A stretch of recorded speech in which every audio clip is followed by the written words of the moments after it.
Então, mais uma vez, muito obrigado, professor, e estamos prontos para escutá-lo.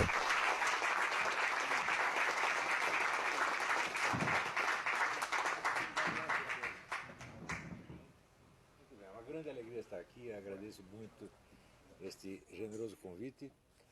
Especialmente me alegra estar aqui na presença de pelo menos 3... Melhorou? Não. Não melhorou. Nada. Me alegra especialmente estar aqui na alegria de pelo menos 3 heróis da América Latina.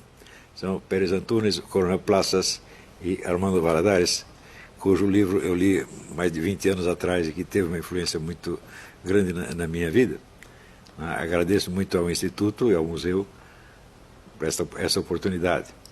Muito bem, o nosso assunto ele tem várias portas de entrada possíveis, pode-se entrar nesse assunto por várias vias, e eu vou aproveitar uma coincidência que hoje um rapaz, um repórter do New York Times, que está ali atrás, me perguntou por que tipos como eu e Bolsonaro somos frequentemente chamados de fascistas.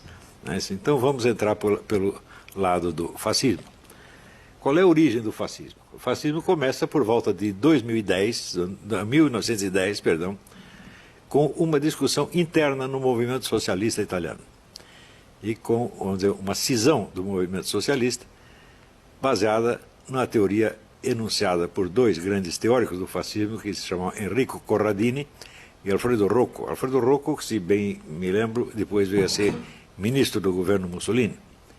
E eles tinham uma teoria de que o sujeito agente, a força principal da Revolução Mundial, não podia ser a classe proletária, e aliás não podia ser nenhuma classe social, porque as classes sociais estavam condicionadas e circunscritas aos seus países de origem.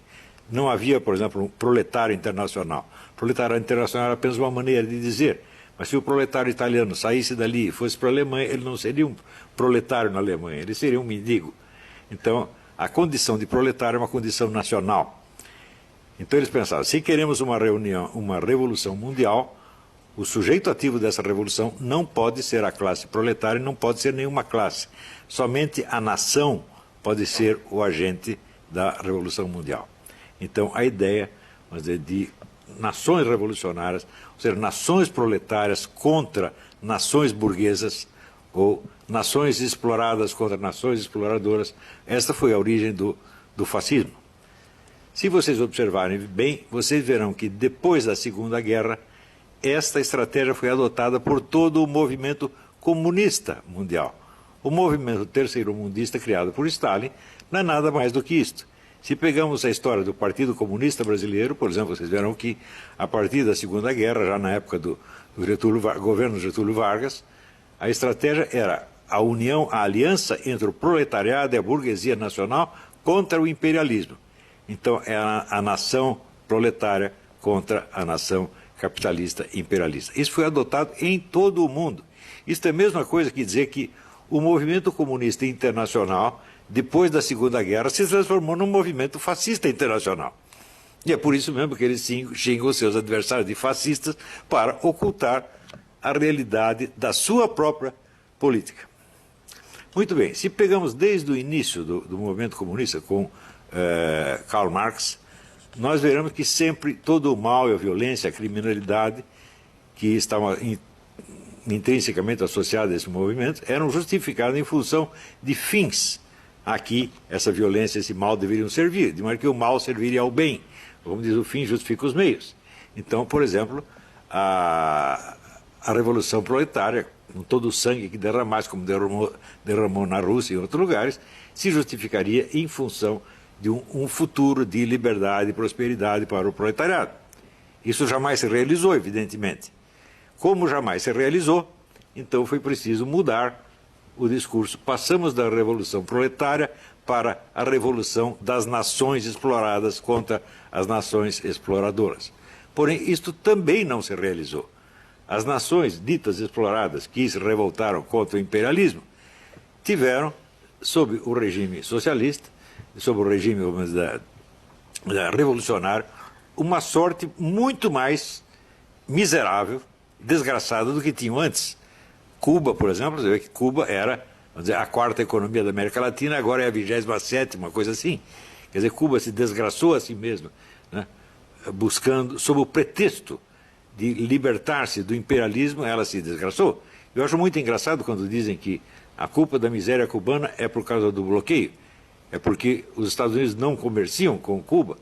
Mas antes da Revolução, a desgraça não era justamente o fato de que os americanos comerciavam com Cuba? Então, eu não sei então se o imperialismo atrapalha mais pela sua presença ou pela sua ausência. Antes reclamavam da presença, agora reclamam da ausência. Então, tudo isso aí, é claro que são pretextos meramente verbais, é só uma tagarelice sem sentido.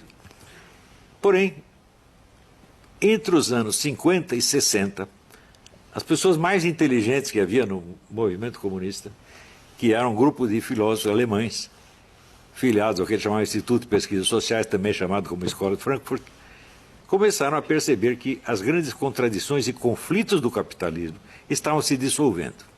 Então, o proletariado, por exemplo, já não podia ser a grande força revolucionária, porque ele tinha sido absorvido pelo capitalismo e estava servindo ao capitalismo. A condição de vida do proletariado tinha melhorado muito, eles estavam prosperando em toda parte, e eles estavam se sentindo muito bem no capitalismo e não queriam fazer revolução nenhuma. As nações exploradas também, né, viviam praticamente da ajuda dos seus exploradores, como a própria Cuba. Cuba vivia do dinheiro americano.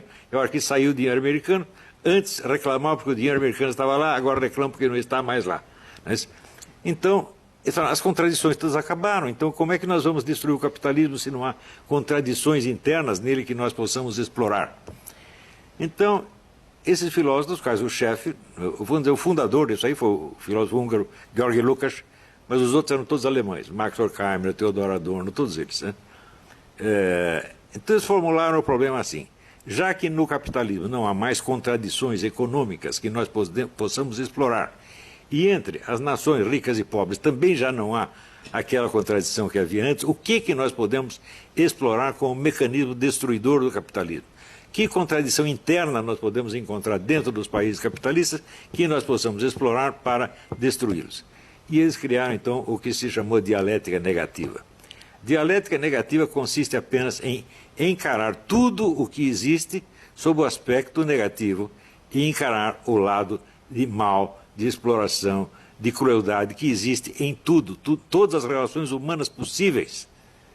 Relações que tanto pode ser abarcar a sociedade inteira, quanto pode ser relações pessoais. Por exemplo, a relação entre marido e mulher, pai e filho, professor e aluno, e assim por diante. Eles começaram a enxergar o mal em tudo.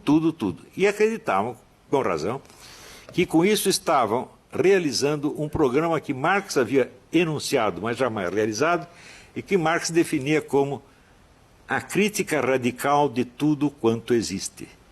Note bem, não se trata de criticar a economia capitalista, nem os países imperialistas, mas tudo quanto existe. Né?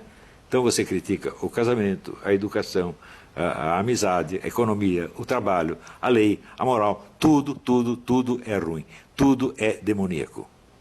E eles se dedicaram a esse trabalho durante 40 ou 50 anos. Por exemplo, quando muitos deles eram judeus que fugiram da Alemanha, com justa razão, fugindo da Alemanha, porque seriam mortos lá. Chegaram nos Estados Unidos, eles receberam aqui os melhores empregos, né, prêmios, eram paparicados e aplaudidos, tudo lá, e eles escreveram livros de que a sociedade americana é exatamente a mesma coisa que a sociedade alemã. Você fala, eles são loucos? Não, eles são simplesmente os autores da dialética negativa. Eles veem tudo pelo lado mal, inclusive as melhores coisas que existem. Ora, quando você se torna o crítico radical de tudo quanto existe, você se colocou acima da realidade existente. Toda a realidade é má e você é o crítico que a examina, analisa e condena. Automaticamente você está colocado acima da realidade, acima do universo, não apenas acima desta sociedade onde você vive, mas acima do universo inteiro. Só que, um momento, em que você se transformou? Você virou Deus? Porque você está acima? Não. Porque Deus está acima de fato, mas Deus não cria o mundo para criticar o mundo, e sim para salvá-lo.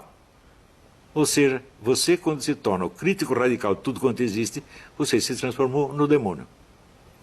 E o demônio, evidentemente, está livre de todas as obrigações humanas. O demônio só tem direitos, e o direito dele é fazer o mal contra aquilo que é mal. Como tudo é mal, ele pode fazer o mal contra tudo, e ele jamais será condenado e nem acusado.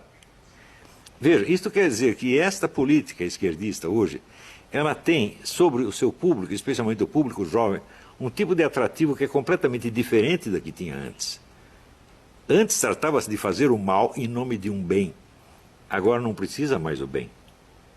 Agora, o mal é em si mesmo uma superioridade. Tão logo você aderiu a esta política, você está acima da humanidade. Você jamais é submetido a exame. Você é o examinador, você é o julgador e você é o carrasco que vai destruir tudo. E você jamais será examinado.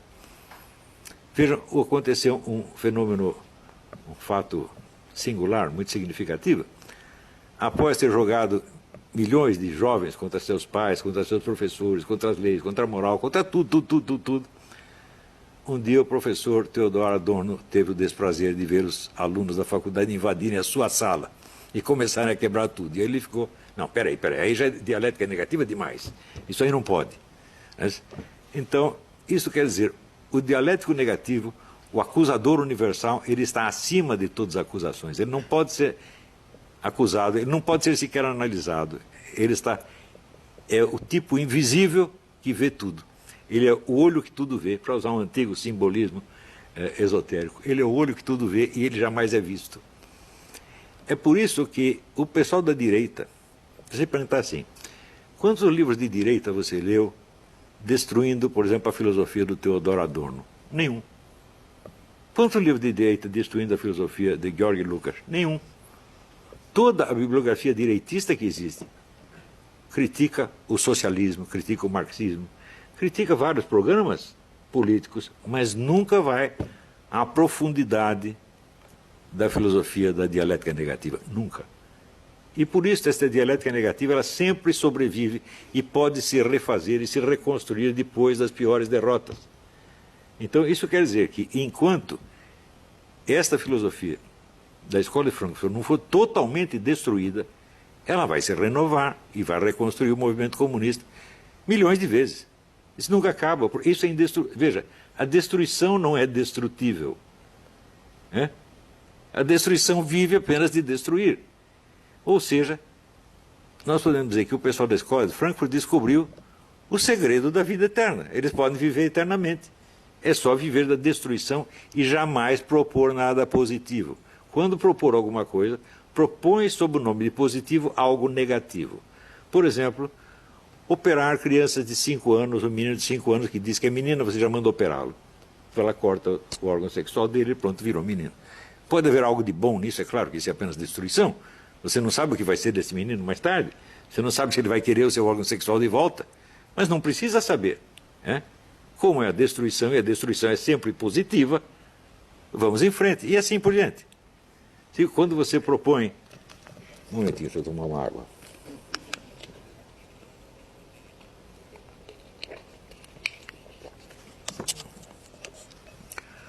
Quer dizer, a legalização universal do aborto. Pensa bem. Alguém pode provar que um feto é um ser humano apenas uma coisa? Existem provas de uma coisa, existem provas da outra. Essa discussão pode continuar eternamente e ninguém chega a uma conclusão. Um não convence o outro não convence um. Então significa o seguinte, nenhum de nós sabe a resposta dessa pergunta. Se nós não sabemos, então há 50% de chances para um lado e 50% de chances para o outro. Portanto, a escolha não é racional. Isso quer dizer que aquele que é a favor do aborto, ele não é por motivos racionais, ele é porque ele quer. Ele quer o aborto universal. E ele quer porque o aborto universal é negativo e, portanto, do ponto de vista dele, será sempre positivo. E assim por diante. Tudo que as pessoas consideram mal passa a ser considerado bom. O bem só existe sob a forma do mal. E esta é a essência, esse é o segredo da Escola de Frankfurt. E isso tem um atrativo infinitamente maior do que a velha revolução proletária ou a velha revolução fascista. Porque tanto a revolução proletária quanto a revolução fascista, elas alegavam um bem futuro que era justificativa do mal que se está fazendo no presente. Era a finalidade boa que justifica o meio mal. Portanto, essas revoluções podiam ser criticadas em nome do quê? Dos fins que elas mesmas se propunham. Quando você via, por exemplo, que no regime socialista os proletários estavam passando muito mais fome do que no regime capitalista, você via que a revolução tinha falhado a realizar o fim que ela se propunha. Então ela podia ser criticada em nome do seu fim. Do mesmo modo, você vê, a revolução fascista prometia que, vamos dizer, as nações que estavam sendo exploradas, roubadas, seriam as dominadoras. Não é isso? Então, sei lá, o Hitler vai propor um Reich que vai durar 1000 anos. Durou 12 e acabou muito mal. Não é isso? Mussolini acabou pendurado, assassinado e pendurado pelas pernas, e a Itália perdeu tudo. Então, essas revoluções podiam ser criticadas em nome dos fins positivos em nome dos quais elas faziam mal. Mas a nova revolução, a revolução da dialética negativa, não pode ser criticada por nada. Porque ela tem o monopólio da crítica, ela tem o monopólio do discurso destrutivo. E o monopólio do discurso destrutivo transforma o seu portador num tipo sobre-humano. Ele jamais pode ser condenado em nome de nada, nem mesmo da própria revolução. Você vê que os antigos comunistas ainda tinham a possibilidade de ter que fazer uma autocrítica. Nós erramos em tal ponto agora. Agora não há mais erros, meu Deus do céu. Está entendendo? O poder atrativo desta coisa é ilimitado. E pela mesma razão, não adianta discutir contra esta revolução com os argumentos e armas com que se usava contra a revolução proletária e a revolução fascista. Não adianta mais. As pessoas não são mais acessíveis a esse tipo de argumento, por quê? Elas são sobre-humanas. Você percebe? Um sujeito, por exemplo, que ele nasceu homem e decidiu virar mulher. Bom, alguns acabam parecendo mulher mesmo, mas a maioria não acontece, o sujeito continua parecendo homem. Então você olha e vê um homem. Mas ele diz, mas eu me sinto mulher e você não tem o direito de me olhar como os seus olhos me veem. Você tem que me olhar como eu quero ser visto. Isso quer dizer que a piada do Groucho Marx, afinal, você vai confiar em mim ou nos seus próprios olhos? Virou realidade. Você tem que negar o que, você tem que furar os seus olhos. Né? Você não tem o direito de enxergar as coisas como você as enxerga. Você tem que enxergar como o seu interlocutor quer ser enxergado. Então ele se colocou numa posição supra-humana. Ele não está mais em condição de ser julgado pelos mesmos critérios com que nós somos julgados. Ou seja, ele pode nos proibir de falar, tá certo? Sem jamais ser acusado de opressor ou de estar fazendo censura. Ele impedir você de falar significa o quê? Isso é liberdade de imprensa. Né? Em Cuba existe liberdade de imprensa, tanto que todos os jornalistas estão na cadeia. Colocá-los na cadeia é liberdade de imprensa. Por quê? Cuba não pode ser julgada por critérios humanos. Cuba não tem mais uma finalidade positiva que ela precise alcançar para justificar a sua revolução.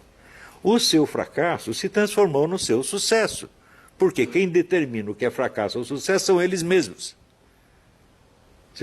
Fidel Castro, muitas vezes, quando a pessoa diz, não, mas o povo cubano está passando fome, diz que nós não temos aqui esse consumismo obsceno que vocês têm nos Estados Unidos.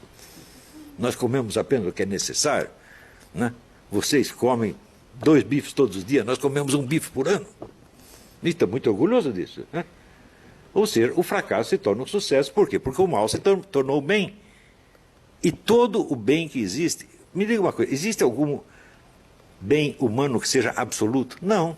Nós somos apenas humanos, nós não somos Deus. O bem absoluto só Deus consegue fazer. Tudo que nós fazemos, nós dizemos assim, o bem predomina. Mas não quer dizer que ele seja 100%. Ele é, digamos, 90%, 80%. E nós nos satisfazemos com isso. Mas eles, onde houver 10% de mal, eles vão dizer que é tudo mal. E esse pequeno mal, ele está presente em tudo. Então, é tipo de, vamos dizer, falácia filosófica que se enuncia da maneira seguinte: tudo é tal coisa. Por exemplo, se você disser, tudo é energia. Eu digo, bom, existe algum fenômeno onde a energia esteja ausente? Não. Ela tem que estar presente em tudo. Ou seja, tudo é sexo. Existe alguma ação humana que não tem nenhum elemento sexual, fala, bom, pelo menos o agente vai ter que ser o homem ou a mulher, uma terceira coisa. Então o sexo estará presente. Ou tudo é a lei da gravidade. Bom, a lei da gravidade jamais vai estar ausente. Então, todo fator que está presente em todos os fenômenos não pode ser causa de nenhum deles. Mas a técnica hoje é a seguinte, você pegar o fator que está presente em tudo e dizer que ela é a causa, e usar como argumento justamente a onipresença dela. É claro que é uma falácia filosófica, falácia lógica ridícula, grotesca. Mas isso convence as pessoas. Então,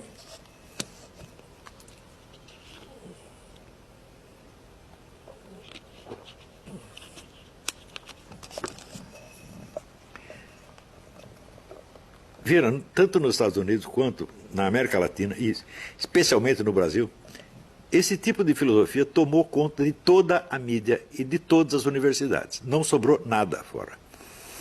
No Brasil eu assisti esse fenômeno, porque a partir dos anos 60, logo após a ditadura militar, os comunistas, vendo que tinham sido derrotados, expulsos do campo eleitoral político, decidiram usar a estratégia do Antônio Gramsci, que era da Revolução Cultural. Fazer a Revolução Cultural primeiro, a Revolução Política depois. Então, tem que tomar a mídia, as editoras, as universidades, etc., etc., lentamente, devagarinho, e sem dizer que é propaganda socialista, porque o objetivo do Antônio Gramsci, ele mesmo definiu assim, nós vamos fazer com que todos sejam socialistas sem saber. Então, é por isso que eu fui muito contra a campanha que conservadores e liberais brasileiros faziam contra a doutrinação comunista. Quer dizer, não tem doutrinação nenhuma, meu Deus do céu. Eles estão induzindo as pessoas a ser socialistas sem tê-las doutrinado jamais. Eu vou lhe dar um exemplo de como se usava. Usava-se geralmente modificações comportamentais que não passavam pela esfera da opinião e das ideias. Houve, por exemplo, um professor na Suécia que fez um experimento que foi muito louvado no Brasil pelo diretor de teatro Gerald Thomas. Ele pegou os seus alunos e disse, vocês durante esse fim de semana vocês vão fazer um experimento de sexo oral com o seu colega aí do lado. Vocês vão chupar o membro dele e quando ele ejacular vocês vão engolir. E na segunda-feira vocês trazem um relatório científico do que se passou. Muito bem, quase todos disseram que foi bom. Por quê? Existem já pesquisas em psicologia que mostram que sempre que você faz uma pessoa agir contra os seus princípios, em 82%, 83% dos casos eles mudam de princípios, para não dizer que fizeram uma tremenda asneira. Então, quer dizer, até aquele dia ninguém tinha pensado em fazer sexo oral com o vizinho, a partir de segunda-feira todos começaram a pensar. Isto é doutrinação? Não, o professor não fez doutrina nenhuma, não os convenceu de nada, apenas sugeriu que fizesse uma experiência inocentemente. E é assim que se faz. Há um livro do Pascal Bernardin, que se chama... Pascal Bernardin é um professor de ginásio francês. O livro chama-se Maquiavel Pedagogo. E ele mostra o número dessas técnicas de manipulação comportamental que são usadas. Nenhuma delas parece propaganda de maneira alguma. Existem vários truques ali. Um deles chama-se pé na porta. Pé na porta é o seguinte. O pesquisador bate na porta do sujeito e diz, olha, eu sou da prefeitura, nós queremos aqui grudar um cartaz de trânsito aqui na sua parede, um cartaz de 2 metros de altura. O sujeito olha o cartaz e fala, não, pelo amor de Deus, você vai tampar a minha porta, vai ficar horrível a minha casa. Ah, então nós temos esse aqui pequenininho, de 30 centímetros, pode pregar? 90% dos casos todo mundo concordava. Então você pede uma coisa mais difícil, e ninguém vai dar, e daí você pede outra mais fácil, todo mundo cede imediatamente. Isso é muito usado nas escolas. Você sugere algo, os alunos dizem não, você respeita a opinião deles. E você faz uma sugestão um pouco menos chocante e todo mundo aceita. Essas técnicas são usadas o tempo todo. O sujeito que chama isso de doutrinação, ele não está entendendo nada, ele está achando que o sujeito está fazendo propaganda comunista. Não há propaganda comunista. Há apenas o uso intenso desse tipo de truques, onde, em vez da doutrinação, a doutrinação é uma coisa que passa pela cabeça, passa pelas opiniões, pelas ideias. Se você faz uma doutrinação, você está praticamente pedindo um debate, pedindo uma discussão, mas se você sugere experimentos, isso não passa pela esfera das opiniões. Você muda a conduta diretamente, sem passar pela máquina opinante que tem na cabeça de cada um. Isso significa o domínio total da mente do aluno. Mas pessoas muito bem interessadas, bem intencionadas, que lançaram a campanha Escola Sem Partido, falavam contra a doutrinação. E daí o que a esquerda fez? A esquerda disse, estão querendo nos censurar, estão querendo nos impedir.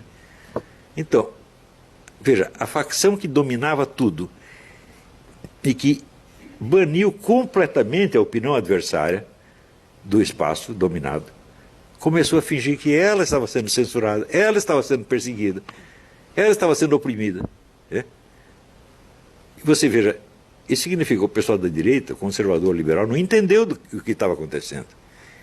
O que estava acontecendo? Uma coisa estavam combatendo outra que não existia. Isso acontece praticamente no mundo inteiro.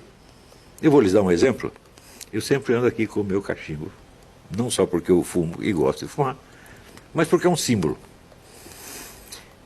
O economista Walter Williams, vocês devem conhecer, o Walter Williams é um brilhante economista negro, americano.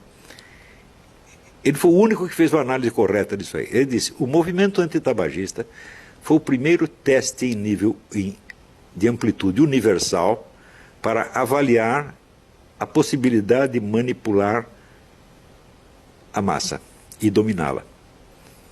Então o que eles fizeram? Lançaram aí algumas pesquisas científicas que diziam o fumo causa isto, mais aquilo, mais aquilo, mais aquilo outro. E muito bem, qual é o princípio número 1 da terapêutica? É o princípio de que, removida a causa, cessa o efeito. Hoje, o número de fumantes nos Estados Unidos diminuiu para 1/3, mas as doenças pulmonares e cardíacas não diminuíram nem um único caso. Não interessa. Agora o antitabagismo já venceu. Todo lugar que você vai tem o cartaz. Ambiente smoke free.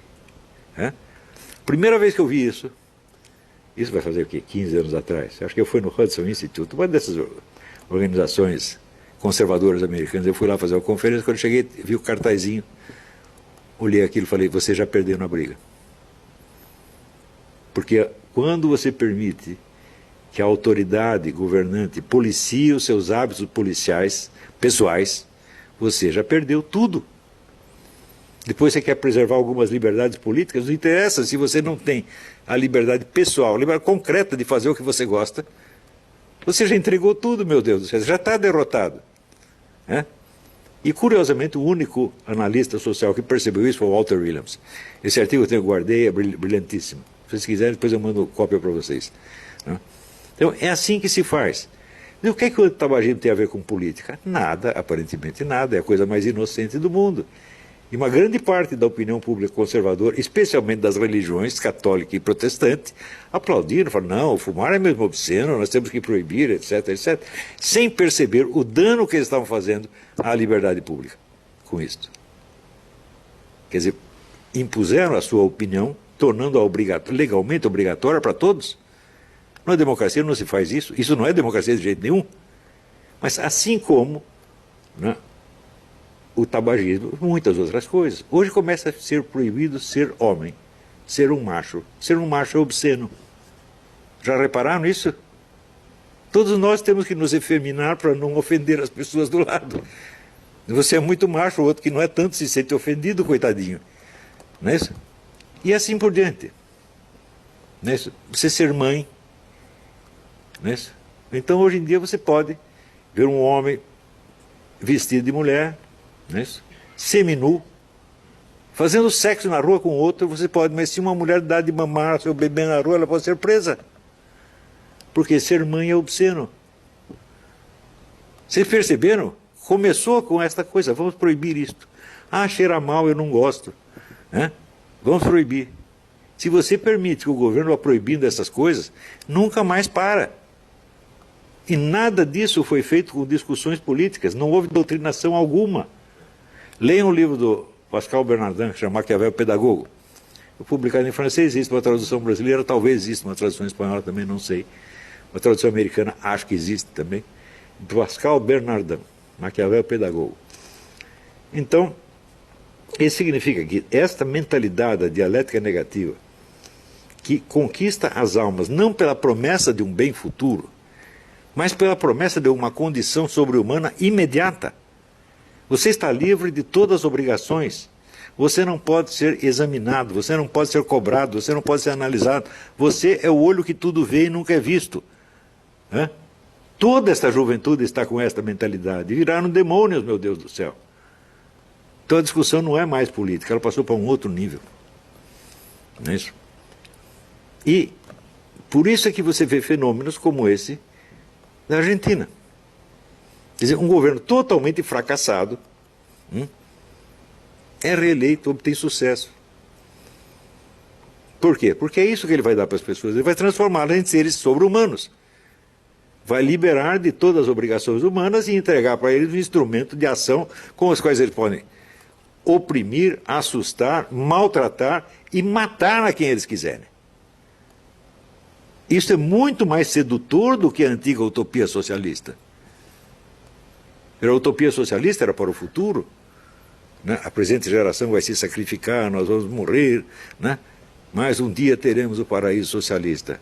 Agora, esta promoção do sujeito a uma escala sobre-humana é imediata. Não é uma utopia.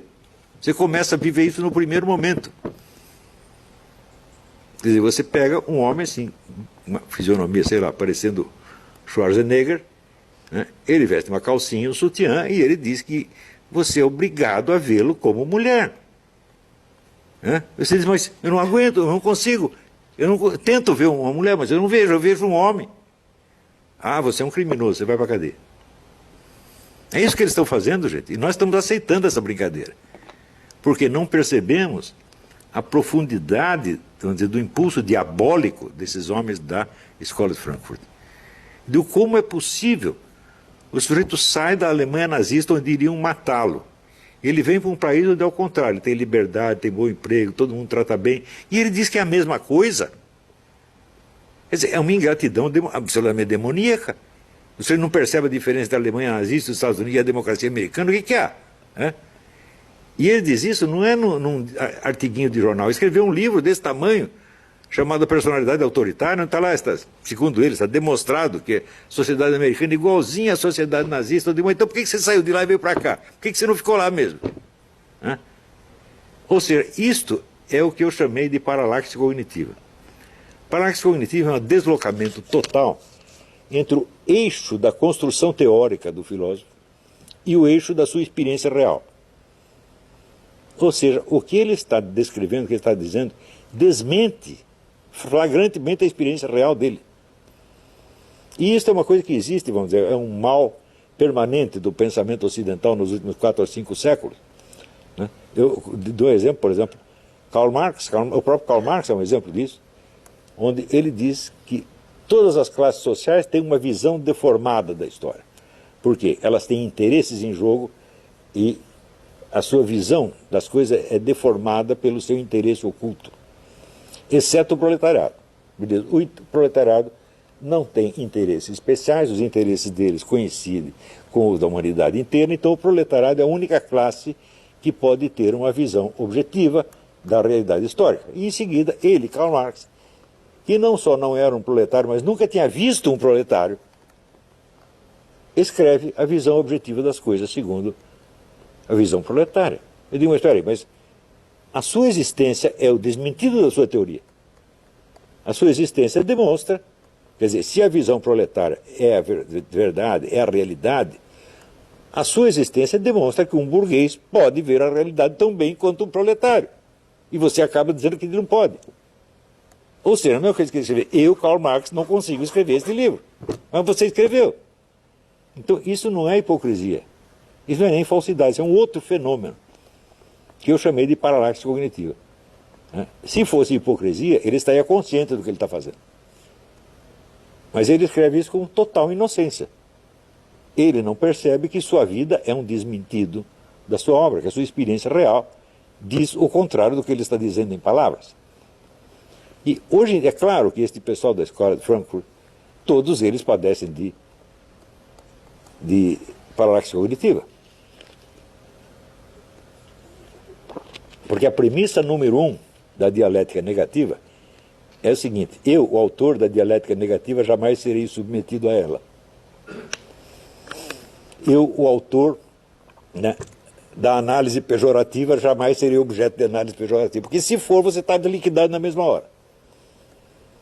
Se você pegar, por exemplo, né, Max Horkheimer era o presidente, foi o presidente da escola de Frankfurt durante muito tempo. Ele era um homem milionário, e os empregados da escola ele pagavam salário de fome. Ou seja, ele era um capitalista mais explorador que qualquer capitalista. E ele não via nenhum problema nisso aí. Ele não fez isso de maldade, nem de hipocrisia. Ele fez porque era natural nele fazer assim. Era natural a ideia de que ele jamais seria objeto de dialética negativa. Do mesmo modo, Theodor Adorno e outros tantos. A influência que essa escola teve na América, e sobretudo no Brasil, é imensurável. E ela é imensurável por quê? Porque ela tem um atrativo hipnótico muito maior do que o capitalismo ou o fascismo. Veja, Karl Marx, Lenin, Mussolini, Hitler jamais conseguiram angariar tantos adeptos tão facilmente. Veja, se você pega os livros de Max Horkheimer, Theodor, são livros dificílimos de ler. De como é que isso ganha tantos adeptos? Porque você não precisa ler, meu filho. É só você aceitar uma proposta deles, você já está transfigurado no analista e condenador da humanidade. E você está livre de todas as exigências. Ninguém pode cobrar nada de você. Então você tem milhões de idiotas que viraram julgadores da humanidade. Eles estão sentados como é que se diz, numa mesa de juiz, colocam a humanidade ali no banco dos réus e condenam e pronto, acabou. E ninguém se lembra de fazer o mesmo com eles. Por quê? Porque a tradição de análise, tradição de discussão dos liberais e conservadores vem do mundo anglo-saxônico, e eles entendem tudo como se fosse uma disputa entre o Partido Conservador e o Partido Trabalhista britânico. Os dois sentados no parlamento, cada um do seu lado, discutindo educadamente, de vez em quando um fazendo umas piadinhas sobre o outro, e tudo não passa disso. Ora, a política da escola de Frankfurt não é apenas de destruição do capitalismo, é a destruição de tudo exceto eles. É a proposta mais cruel, mais sádica que alguém já fez. E até hoje ninguém percebeu isso. Por quê? Porque os homens da escola de Frankfurt jamais pertenceram ao Partido Comunista Soviético. Então todo mundo diz, não, eles são comunistas, mas eles são mais moderados do que Stalin. Fala, não, Stalin comparado com eles era um doce de coco, era um anjinho. Stalin nunca disse que era para destruir tudo que existia de bom. Eles disseram. Por trás de todo bem existe o mal. Para dar um exemplo de coisa ruim que eles desejavam destruir, Michel Foucault, que foi um discípulo deles e até radicalizou a proposta deles, ele era contra as pessoas terem paz.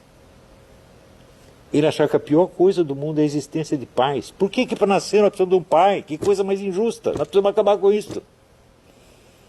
Você vê que isso ele era contra o capitalismo? Não. Ele era contra o capitalismo, contra o socialismo, contra a natureza, contra a história, contra tudo. Só não era contra ele mesmo. Pierre Magnard, que sim, é um grande filósofo, foi colega dele, amigo dele, né? Disse, ele sempre foi louco. E, no entanto, as pessoas leem. Claro, o Michel Foucault não é nenhuma besta, de vez em quando ele tem umas intuições brilhantes sobre isso, sobre aquilo. Mas essa é uma característica a diferença fundamental entre a filosofia antiga e medieval e a filosofia moderna é o seguinte. Em geral, os filósofos antigos, como Platão e Aristóteles, eles têm razão no conjunto e eles erram um monte de detalhes. O de hoje é o contrário, eles erram no conjunto, mas acertam em um monte de detalhes. Se você lê as obras de Karl Marx faz análise brilhante sobre isso, sobre aquilo, sobre aquilo. Quando você vai ver o conjunto, não faz sentido nenhum. E o Michel Foucault, a mesma coisa. Michel Foucault faz análise, por exemplo, faz análise do quadro Velázquez, das meninas. A análise é brilhante, claro, mas o conjunto da filosofia do Michel Foucault não faz o menor sentido. E ela é baseada no quê? Na maldade. Este é o ponto. Nós não podemos aceitar essas pessoas como interlocutores genuínos. Dizer, não, eu sou apenas contra as suas ideias, mas vou preservar a sua pessoa. Fala, não, meu filho, as suas ideias até que são boazinhas, que não prestem a sua pessoa. Isto, eu disse muitas vezes, no debate com o João Pedro Stedler, que era o chefe do movimento Sem Terra, tive um debate com ele na Bienal do Livro em Porto Alegre, eu não lembro o ano, talvez minha esposa lembre. 2000 e pouco, é. E a plateia inteirinha era de membros do MST. E eu falei para eles, olha, eu não sou totalmente contra a sua proposta, a reforma agrária, eu não sou contra essa porcaria do seu líder, esse homem não presta. Eles ficaram assustadíssimos, né? E daí começaram a vaiar para não poder falar. Peguei o microfone e disse, cala a boca! Todo mundo ficou quietinho. Porque eu conheço a fraqueza dessa gente. Eles são maus para esconder a sua profunda fraqueza. A crueldade deles expressa o medo que eles têm de existir e de assumir a responsabilidade da existência adulta. Eles não querem isso. Eles nunca chegam à maturidade e não querem. Eles querem continuar brincando de que eles são os julgadores da humanidade. Todo o Foro São Paulo é baseado nisso, e por isso ele faz sucesso. E por isso, quantas derrotas ele sofra politicamente, ele vai se refazer. Então, o professor Sanchez tem toda a razão. Nós não podemos ser os antagonistas do Foro de São Paulo. Nós temos que destruir o Foro de São Paulo.